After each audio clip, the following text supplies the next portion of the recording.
We never like to completely ignore the kickers here at Pro Football Weekly, and in Eric's Shorts and Shells column, he gave some love to the kickers because it's playoff time, and a lot of these games could come down to the leg of one of these guys. And Eric, before we get into your rankings of these kickers, why maybe this season in particular, or this playoffs, is the kicker position kind of under the magnifying glass? Well, I think in the playoffs, teams tend to get a little bit more conservative. They want to play safe. They don't want to make those more aggressive calls that they do maybe in the regular season with their playoff lives on the line. Once you get into the postseason, teams get a little more tight. It often comes down to a last-minute kick or a kick at the end of a half or something like that. So these guys end up getting in clutch situations. We've got to find out who can hold up to their mettle and who can't. And in the top of the rankings, really interesting, two very young guys there in number 1 and number 2. I've got Blair Walsh at the top of my rankings, and how would you go any other way? I mean, 10 out of 10 on 50-yard kicks. He made the game winner on Sunday to kick the Vikings into the postseason.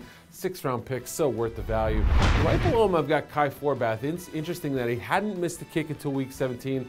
Early miss in the game against the Cowboys seemed like a big momentum switch. Cowboys were only down 3 late. There was a possession there where they could have had a chance to win it. That may have loomed large, but Forbath had been kicking well up to that point, so I'll give him the benefit of the doubt.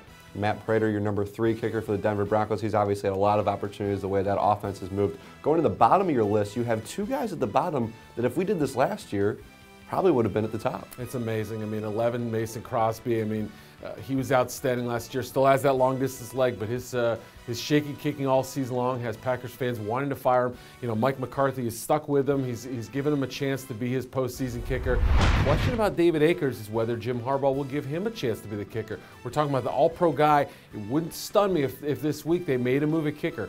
I mean, look, he's 29 of 42 this season. That's a shockingly low percentage. Missed another couple of kicks in the 40 and 44-yard range on Sunday.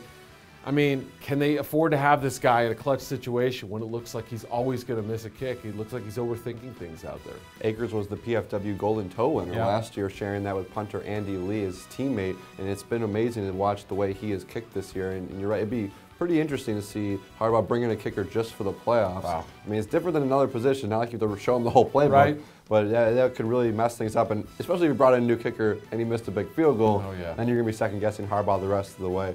To see the rest of Eric's ranking of the kickers heading into the playoffs and all of his observations from Week 17, be sure to read his Shorts and Shells column at our website, profootballweekly.com.